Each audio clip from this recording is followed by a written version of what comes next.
je ne vais pas vous en dire beaucoup sur moi.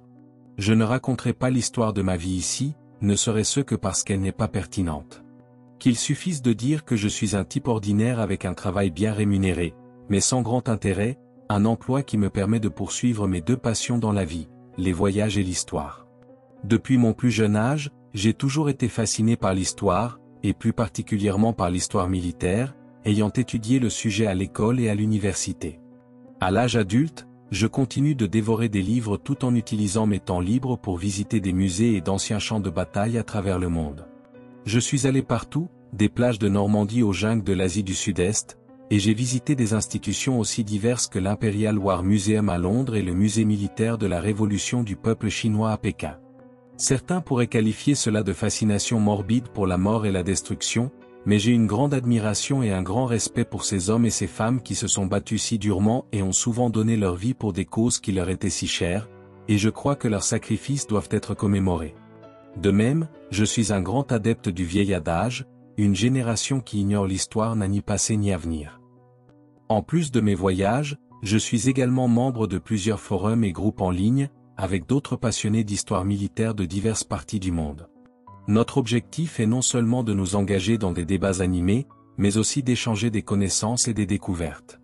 Vous voyez, il y a beaucoup de petits musées militaires obscurs disséminés à travers le monde, liés à des batailles et des conflits dont peu de gens ont connaissance. Souvent, ces petites expositions à temps partiel sont délabrées et de mauvaise qualité, mais parfois, nous trouvons des trésors cachés qui racontent des histoires qui n'ont jamais été inscrites dans les livres d'histoire. Ce sont des trouvailles comme celle-ci que nous partageons sur les forums pour le bénéfice de nos collègues membres. C'est par l'intermédiaire de l'un de ces fils de discussion que j'ai entendu parler pour la première fois du « Musée de la dernière guerre de l'humanité ». Cette institution n'a pas de présence en ligne ni de numéro de téléphone répertorié et n'est pas financée par une subvention fédérale ou d'État. De plus, personne dans notre groupe ne savait en quoi consistaient les expositions du musée. Le nom lui-même était une énigme, suggérant la prédiction d'un conflit qui pourrait survenir dans le futur. Nous avons réussi à trouver une adresse physique, mais cela n'a fait qu'ajouter au mystère. Je ne révélerai pas l'emplacement exact du mystérieux musée pour des raisons qui deviendront bien trop claires. Qu'il suffise de dire qu'il est situé quelque part dans le Midwest américain, un site que l'on pourrait raisonnablement décrire comme au milieu de nulle part. Rien sur Google Maps ne suggérait qu'il y avait un bâtiment important à proximité. De plus, il n'y avait pas de bataille ou même d'escarmouche dans la région que nous ayons pu trouver, rien pendant la guerre de sécession ou l'un des nombreux conflits avec les tribus amérindiennes. Tout ce que nous avions à notre disposition était une critique d'un afficheur anonyme qui décrivait sa visite au musée comme une expérience qui a changé sa vie, et il recommandait vivement un voyage à l'institution. Toute l'affaire semblait assez suspecte, et la plupart des membres du groupe l'ont considéré comme un canular. Cependant, j'étais toujours intrigué par le mystère, comme le hasard faisait bien les choses, je devais assister à une conférence de travail dans une ville située à environ 2 heures de route de l'endroit. J'avais une journée à tuer avant mon vol de retour, alors j'ai décidé de faire le voyage. J'ai réalisé que ce pourrait être une mission perdue d'avance, mais j'ai pensé que cela valait la peine de prendre le risque, juste au cas où je trouverais un trésor caché.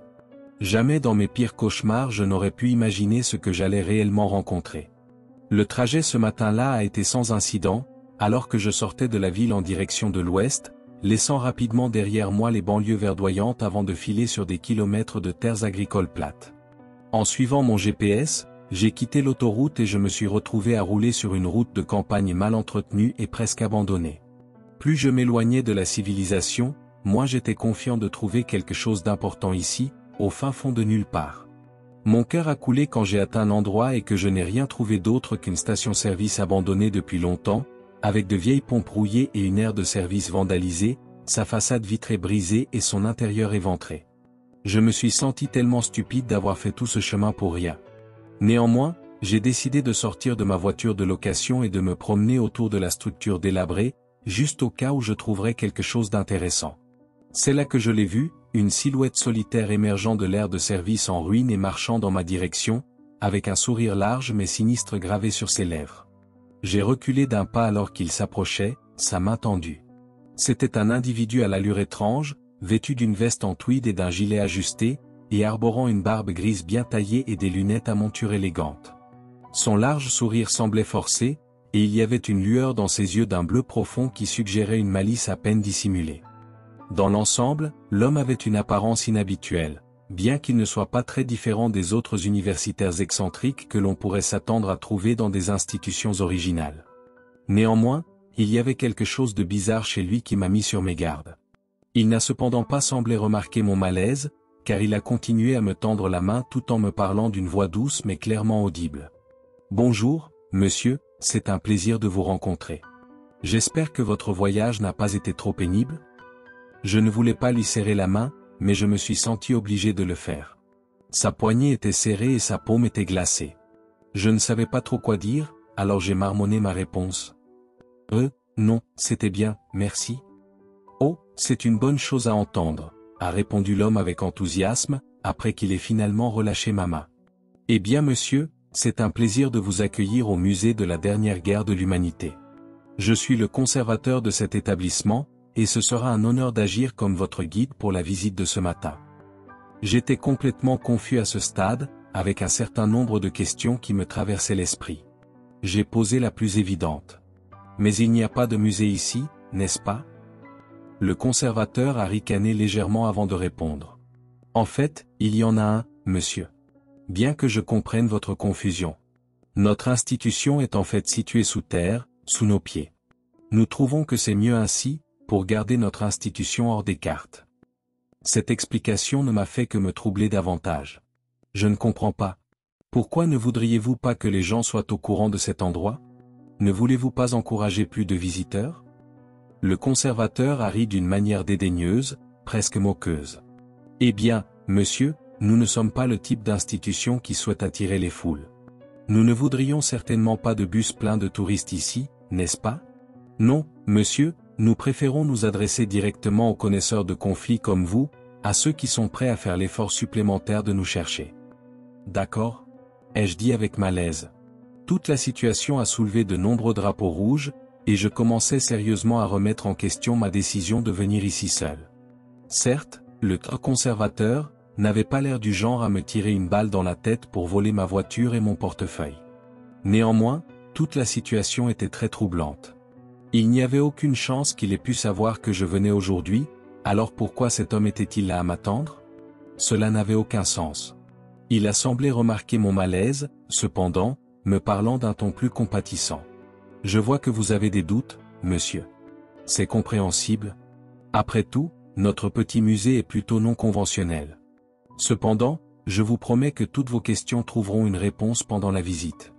Maintenant, voudriez-vous m'accompagner jusqu'à l'ascenseur? » Quoi, maintenant? Ai-je dit avec surprise. N'ai-je pas besoin d'acheter un billet? Et n'y a-t-il pas d'autres invités qui arrivent? Le conservateur a souri finement tout en secouant la tête. Nous ne facturons pas de droit d'entrée, et je préfère donner des visites individuelles. C'est beaucoup plus personnel, ne pensez-vous pas? Maintenant, allons-y. Sur ce, il m'a tourné le dos et a commencé à marcher vers l'aire de service de la station-service. J'ai eu une décision à prendre à ce moment-là, je pouvais soit faire demi-tour et retourner à ma voiture, soit suivre cet homme mystérieux et voir où il me mènerait. Je sais ce que j'aurais dû faire, mais je me suis quand même senti attiré par le mystère. La curiosité peut être une chose dangereuse, et je l'ai laissé prendre le dessus sur moi ce jour-là. Je l'ai suivi, passant devant les pompes à essence inutilisées et dans l'aire de service brisé, trébuchant presque sur les ordures et les débris divers.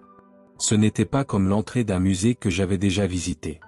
Ce qui a attiré mon attention, cependant, était la porte de l'ascenseur située à l'arrière du bâtiment délabré. Il semblait avoir été nouvellement installé à grands frais, en acier inoxydable avec un affichage numérique de l'étage et des boutons allumés et prêts à être enfoncés.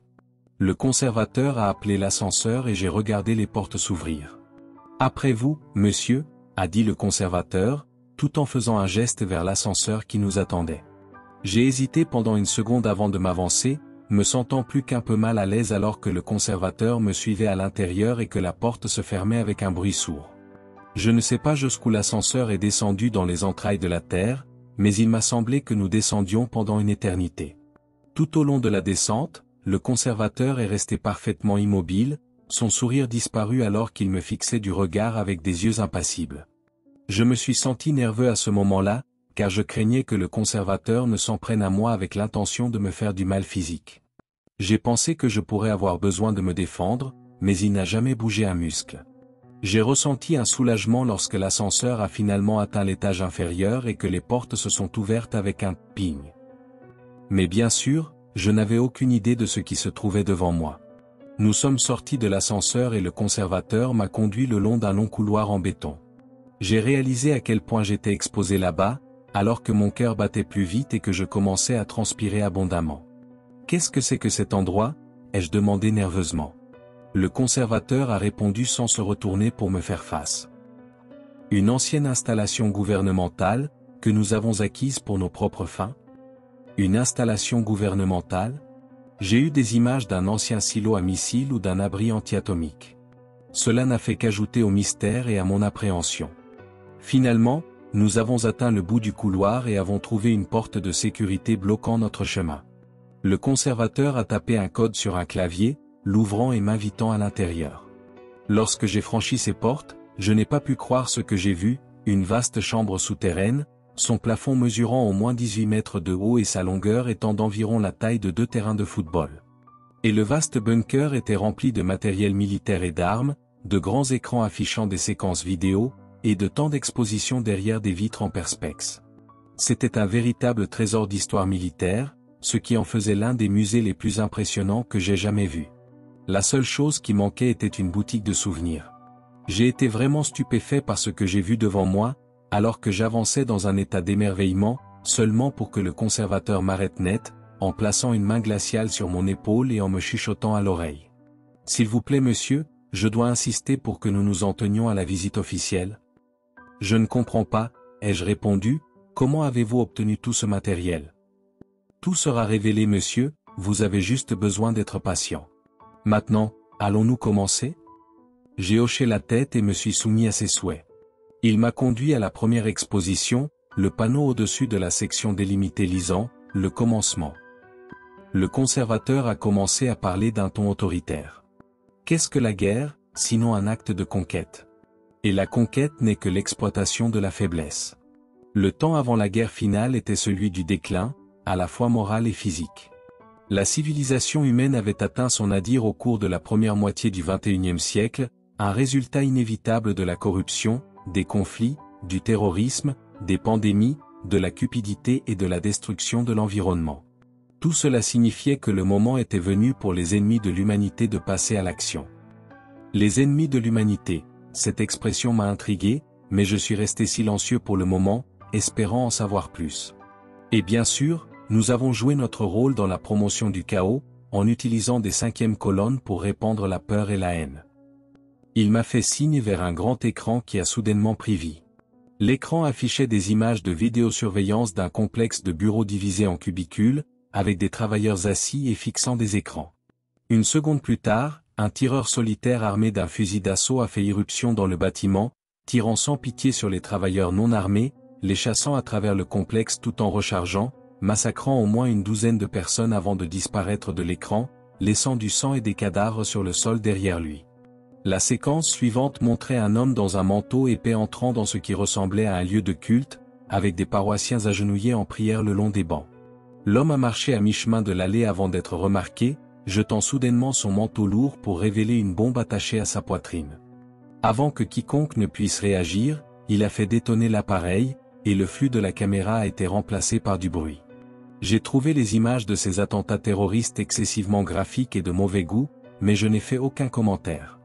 À côté de l'écran vidéo se trouvaient diverses expositions derrière une vitre, y compris un fusil d'assaut AR-15 et un gilet de kamikaze, ainsi que des détails sur de nombreux autres attentats, ainsi que divers stratagèmes pour promouvoir la division politique et manipuler les marchés financiers.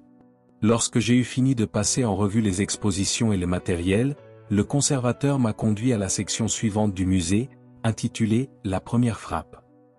Vous avez sans doute entendu parler des 4 cavaliers de l'Apocalypse, la conquête, la guerre, la famine et la mort.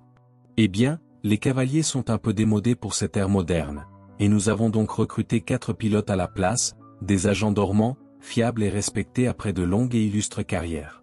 Les dernières personnes que l'on aurait soupçonnées. Une fois activés, nos pilotes ont pris le contrôle de 4 vols, coordonnant simultanément 2 collisions en plein vol, tuant des centaines de personnes et répandant la peur et la confusion dans le monde entier. Il a allumé une vidéo de séquence d'actualité montrant des explosions dans le ciel et des débris tombant sur la terre. J'ai fait travailler mes méninges, mais je ne me souvenais pas d'un tel attentat terroriste, bien que j'ai noté qu'il y avait des similitudes avec l'atrocité du 11 septembre. C'est une chose terrible, ai-je dit, mais nous avons déjà vu des attaques terroristes comme celle-ci. En quoi celle-ci est-elle pire? Le conservateur a hoché la tête, souriant légèrement en répondant. Ce qui comptait n'était pas le nombre de victimes, mais les personnes qui sont mortes. L'un des avions transportait le secrétaire général de l'ONU, le second le plus riche milliardaire de la technologie au monde, le troisième le chef de l'église romaine, et le quatrième, c'était Air Force One, tuant le président des États-Unis et la plupart de son personnel supérieur. Je vois, ai-je répondu, en réprimant à peine un sourire en coin. J'ai pensé que je m'en serais souvenu si le président et le pape avaient été tués par des terroristes le même jour. Évidemment, tout cela était faux. Mais pourquoi quelqu'un ferait-il de tels efforts? J'y ai réfléchi un instant, notant le grand coût qui a dû être engagé pour convertir cet espace, et la haute qualité de production des séquences d'actualité et des vidéos affichées. J'ai pensé qu'un grand studio hollywoodien devait être impliqué, et peut-être que tout cela visait à promouvoir un nouveau film à succès. Peut-être qu'il me filmait en ce moment même, attendant de voir ma réaction. C'était la seule explication logique à laquelle je pouvais penser, alors j'ai décidé de me prêter au jeu et de voir ce qui se passerait. Le conservateur m'a expliqué le reste de l'exposition, qui comprenait des débris des avions abattus et des profils des victimes. Puis nous sommes passés à la zone suivante, intitulée « Choc et effroi ». La fin du monde commence d'une manière climatiquement appropriée, a poursuivi le conservateur, avec des catastrophes naturelles d'une férocité sans précédent en apparence, des tremblements de terre, des éruptions volcaniques, des tsunamis. Des milliers de personnes mourront en quelques heures, mais ce n'est que le début. Il m'a fait signe vers un écran montrant des images de rues de villes dévastées, des inondations massives emportant des acres de terres agricoles, et des files de milliers de réfugiés fuyant les zones de catastrophe.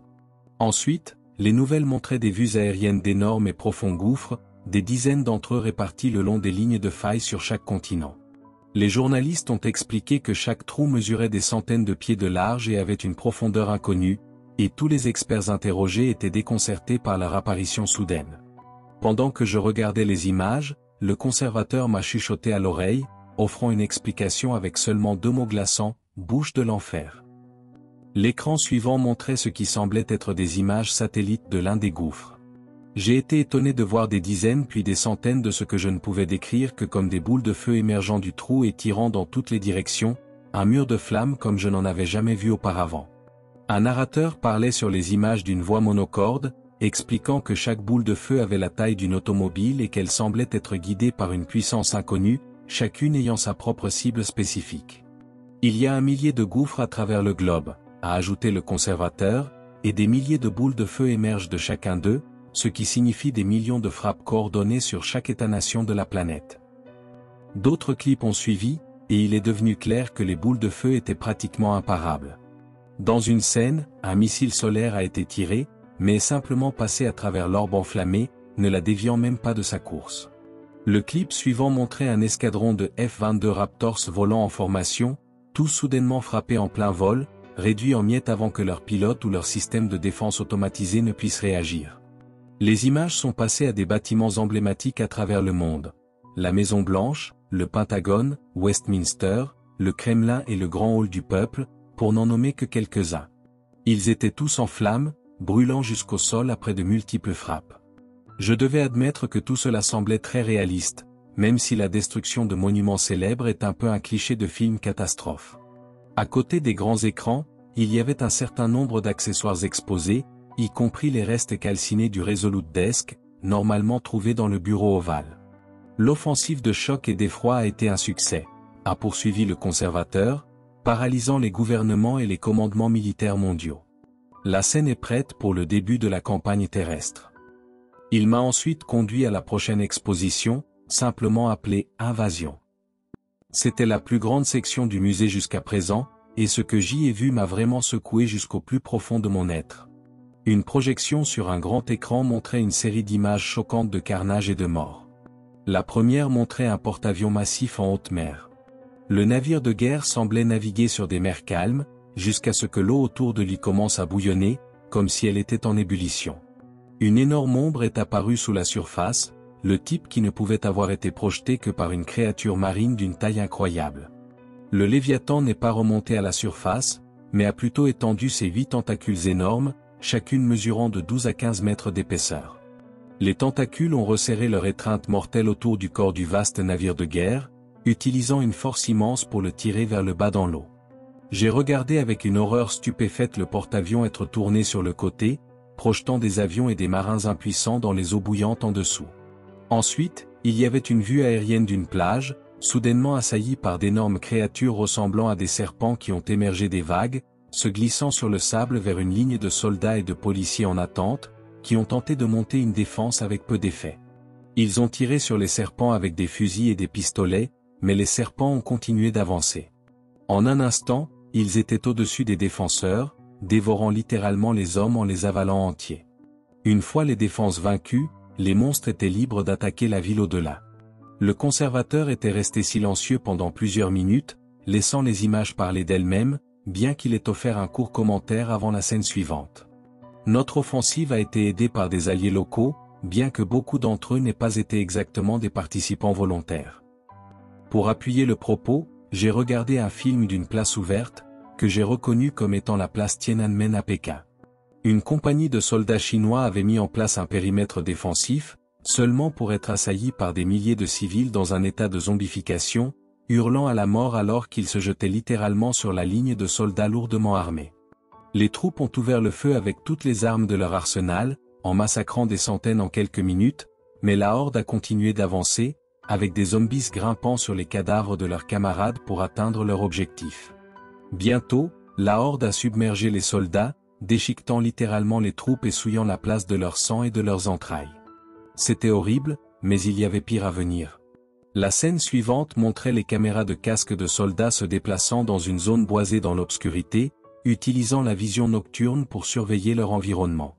Je les ai entendus se parler les uns aux autres par le biais de leurs casques. Ils avaient tous des accents britanniques, me faisant penser qu'ils devaient être des forces spéciales britanniques, très probablement du SAS. L'atmosphère était tendue, et il semblait que les troupes s'attendaient à une attaque ou une embuscade à tout moment. Soudain, il y a eu un mouvement rapide sur le chemin devant, alors qu'une créature a sauté sur le soldat de tête avant qu'il ne puisse réagir, traînant son corps dans le sous-bois. Les cris de l'homme étaient encore audibles lorsque le commandant a donné l'ordre d'ouvrir le feu, et l'écran a été rempli de balles traçantes et du chaos de la bataille. D'autres attaques ont suivi, avec des soldats tranchés en morceaux ou traînés dans la ligne d'arbres par des créatures qui se déplaçaient si rapidement qu'il était impossible de les abattre. Et puis, le soldat avec la caméra de casque a levé les yeux, voyant un monstre perché sur un arbre directement au-dessus de sa tête. Il a éclairé la créature avec la torche montée sur son arme, révélant ce que je ne peux décrire que comme un loup-garou, ses dents et ses griffes affûtées comme des rasoirs et ses yeux brûlants d'un rouge démoniaque. Le soldat a appuyé sur la gâchette une fraction de seconde après que le loup-garou a sauté de l'arbre, mais il était déjà trop tard. Le monstre l'a lacéré, déchirant et déchiquetant sa chair dans une frénésie violente. L'homme a crié, avant que le flux de sa caméra ne soit coupé. La scène finale du film était la plus choquante. La vue de la caméra montrait une rue de ville quelque part aux États-Unis, une ville transformée en zone de guerre. Un groupe de soldats américains avait mis en place un barrage routier et faisait face à un ennemi encore invisible. Le sol a tremblé, indiquant que quelque chose d'énorme et de puissant se frayait un chemin dans la rue. Et un instant plus tard, il est apparu. Un énorme démon, mesurant facilement de 15 à 18 mètres de haut. Il avait la tête d'un taureau, avec des cornes et un museau rempli d'énormes dents, et des yeux brûlants aussi rouges que le soleil. Son corps ressemblait à celui d'un homme, et ses jambes puissantes à celles d'une chèvre, complètes avec des sabots fendus qui fissuraient le tarmac alors que la monstruosité marchait le long de la rue de banlieue. Les soldats ont ouvert le feu avec des fusils d'assaut et une mitrailleuse montée sur un AV blindé, mais leurs balles n'ont eu aucun effet, rebondissant simplement sur le corps de la bête, comme si sa peau était faite d'acier. Soudain, un projectile a été tiré de quelque part hors de l'écran, probablement un missile tiré à l'épaule ou un RPG. Le projectile a frappé le démon au torse, faisant rugir la bête de douleur et de colère. Le monstre a réagi en sortant une arme de son fourreau, une épée faite de feu et mesurant au moins la longueur de 2 hommes. D'un seul coup puissant, il a mis hors de combat une douzaine de soldats, les coupant littéralement en deux, maculant la rue de leurs entrailles et de leurs organes internes. Les hommes ont crié alors que le démon utilisait son épée pour briser le toit du 1V, avant de continuer son avancée retentissante dans la rue jonchée de sang. Un instant plus tard, 2 autres démons, tous deux aussi grands et forts que leur chef, ont marché dans le champ, achevant tous les survivants avec leurs épées, ou en les écrasant sous leurs sabots. Il y avait de nombreuses autres scènes d'atrocités brutales et de monstres rôdant sur la terre. Mais, aussi percutantes que les images aient été, ce n'était rien comparé aux expositions situées dans cette section du musée. Le conservateur m'a dirigé vers un groupe de mannequins de soldats derrière la vitre, une douzaine de soldats de différentes armées, américaines, russes, chinoises, indiennes et autres, tous vêtus de leurs uniformes de combat nationaux et avec des fusils d'assaut épinglés à leur poitrine. Ce n'est qu'en y regardant de plus près que j'ai réalisé qu'il ne s'agissait pas de mannequins en plastique vêtus d'uniformes, mais plutôt de cadavres momifiés, d'hommes morts avec une peau décolorée, leurs yeux retirés et des orbites vides me fixant. Les corps étaient effroyablement réalistes et totalement grotesques. J'ai regardé le conservateur pour une explication, mais il s'est contenté de hausser les épaules avant de répondre. J'aimerais dire qu'ils se sont battus bravement, mais la vérité est que la plupart des armées de l'humanité ont été écrasées en quelques jours. J'ai secoué la tête avec incrédulité, étonné des efforts qu'ils avaient déployés. Toujours hypnotisé, j'ai erré à travers le reste des expositions pendant que le conservateur attendait patiemment que j'aie fini.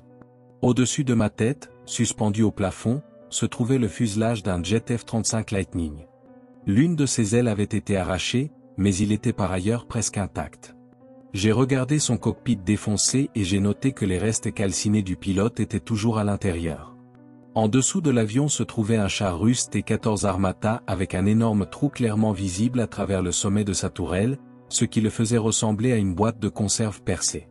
Il y avait beaucoup plus de véhicules et d'armes exposés, du matériel militaire de pointe qui aurait coûté des millions à fabriquer et à entretenir, maintenant réduit à des morceaux de ferraille inutiles.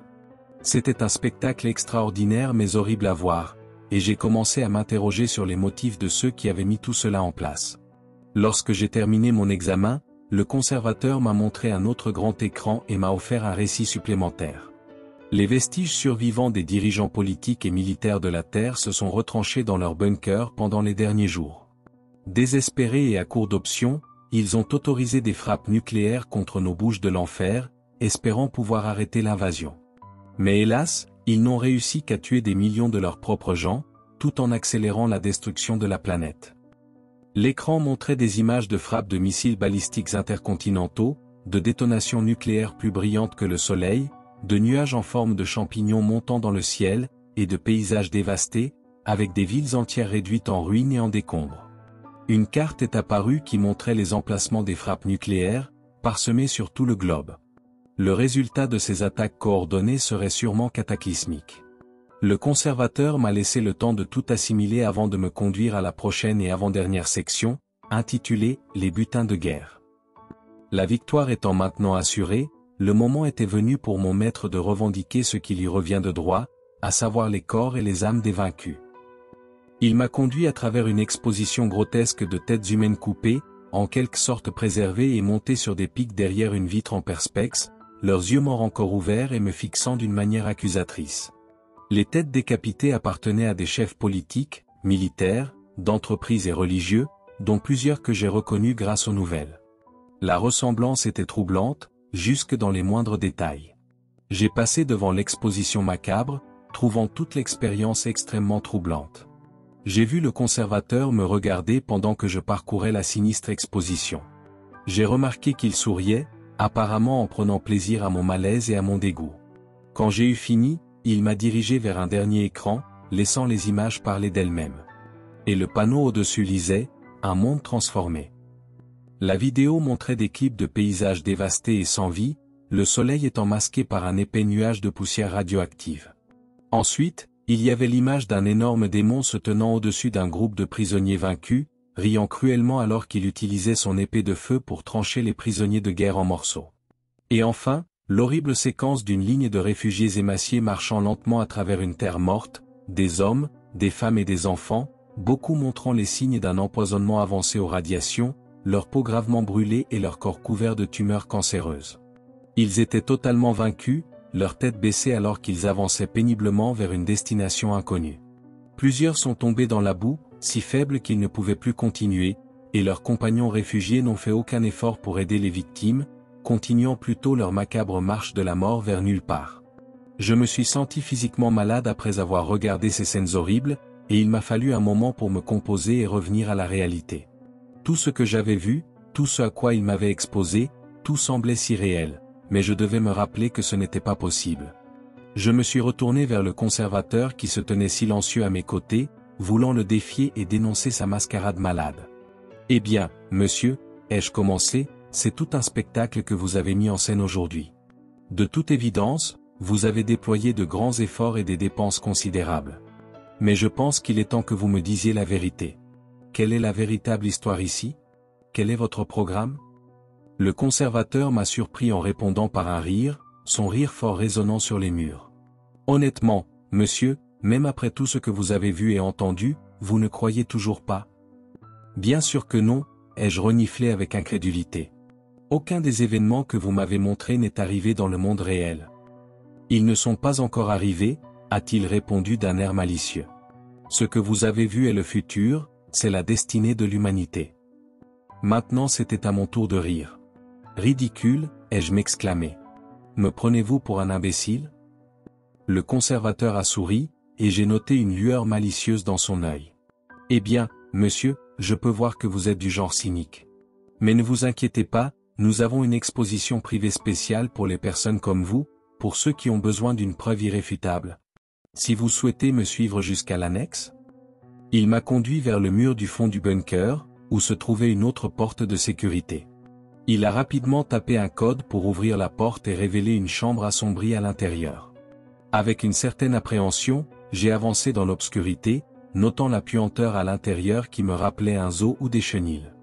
L'obscurité était totale et le silence assourdissant, jusqu'à ce que le conservateur allume les lumières et que tout l'enfer se déchaîne, alors que j'étais frappé par un mélange infernal de vue et de son, si terrifiant que j'ai été forcé de reculer, seulement pour constater que la porte de sécurité était fermée, me piégeant à l'intérieur avec ses horreurs indicibles.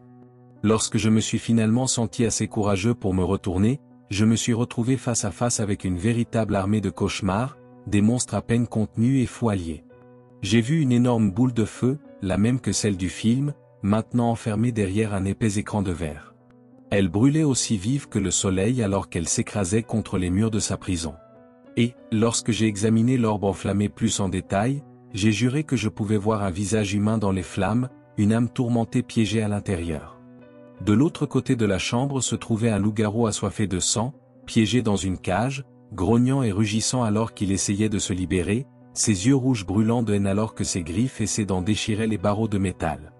Au-delà du loup se trouvait un énorme réservoir d'eau, contenant un serpent à écailles vertes, d'au moins 6 mètres de long, avec des crocs aussi longs que des couteaux à steak.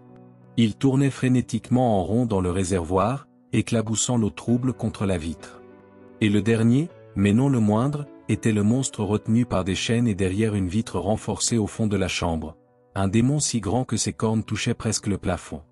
La monstruosité était presque identique à celle que j'avais vue dans les vidéos, près de 18 mètres de haut avec la tête d'un taureau, le corps d'un homme et des sabots fendus de chèvre. Le démon a rugi alors qu'il se débattait avec ses chaînes, ses yeux maléfiques fixés sur moi alors qu'il tirait de toutes ses forces. Je me suis accroupi dans un coin, terrifié et craignant pour ma vie, car je croyais que les monstres se libéreraient et me mettraient en pièces à tout moment. Mais le conservateur contrôlait les créatures, et il a pu les calmer d'un simple claquement de doigts, mettant fin à leur frénésie et réduisant les monstres à un état docile. J'ai secoué la tête avec incrédulité, la sueur froide dégoulinant de mon front alors que je marmonnais mes mots suivants dans un état de choc. « Tout est vrai ? » ?»« Oui, » a répondu fermement le conservateur. « Quand cela va-t-il arriver ?» ai-je demandé d'une voix tremblante. Le conservateur a haussé les épaules. « Chaque fois que les conditions seront réunies. Cela pourrait être dans 1 an, ou cela pourrait être dans 5. Mais rassurez-vous, cela arrivera bientôt. » J'ai pris une profonde inspiration. 1 million de choses me traversaient l'esprit à ce moment-là, mais une peur m'est immédiatement venue à l'esprit. « Vous n'allez pas me laisser partir d'ici, n'est-ce pas ?» ai-je demandé nerveusement. « Parce que maintenant je connais la vérité? Le conservateur a de nouveau ri à gorge déployée. Au contraire, monsieur, la visite est maintenant terminée, et vous êtes libre de partir quand bon vous semble. J'étais confus et je soupçonnais un piège. Mais je sais tout. N'avez-vous pas peur que je dise aux gens ce que j'ai vu? Dites-le à qui vous voulez, a-t-il répondu d'un haussement d'épaules dédaigneux. Personne ne vous croira. Ce musée ne restera pas à cet endroit, et vous n'aurez aucune preuve de ce que vous avez vu ici. Tout au plus, vous contribuerez au courant sous-jacent existant de peur et de paranoïa, ce qui ne fera qu'aider les plans de mon maître. J'ai secoué la tête avec incrédulité, me sentant faible alors que les monstres continuaient de me fixer du regard. Vous ne pensez sûrement pas que vous vous en tirerez comme ça, ai-je exigé. Oh, je sais que nous le ferons, a-t-il répondu avec assurance, la lueur dans ses yeux se transformant en un regard de pur mal. Le destin de l'humanité est déjà écrit. Le règne du feu est proche. Maintenant, si vous voulez bien, monsieur, le musée fermera bientôt, et vous devriez vraiment prendre le chemin du retour. Le conservateur a tenu parole, car il m'a escorté jusqu'à l'ascenseur qui nous attendait et jusqu'à ma voiture à la surface. J'ai été autorisé à partir sans être importuné. Il avait aussi raison sur une autre chose. Personne n'a cru mon histoire, ni mes amis, ni ma famille, ni les autres membres du forum, ni les policiers, ni même plusieurs prêtres à qui j'ai parlé. Ils pensaient tous que j'étais fou. La police s'est rendue sur le site, mais ils n'ont trouvé aucune preuve de chambre souterraine ou d'ascenseur, et le conservateur énigmatique était introuvable. Je n'ai jamais trouvé de preuves concrètes pour confirmer mes affirmations, mais des rumeurs persistent en ligne, avec des afficheurs anonymes parlant de musées mystérieux apparaissant dans des endroits isolés. La Sibérie orientale, l'outback australien et les montagnes du Tibet ont tous été mentionnés, mais il n'y a jamais rien de définitif.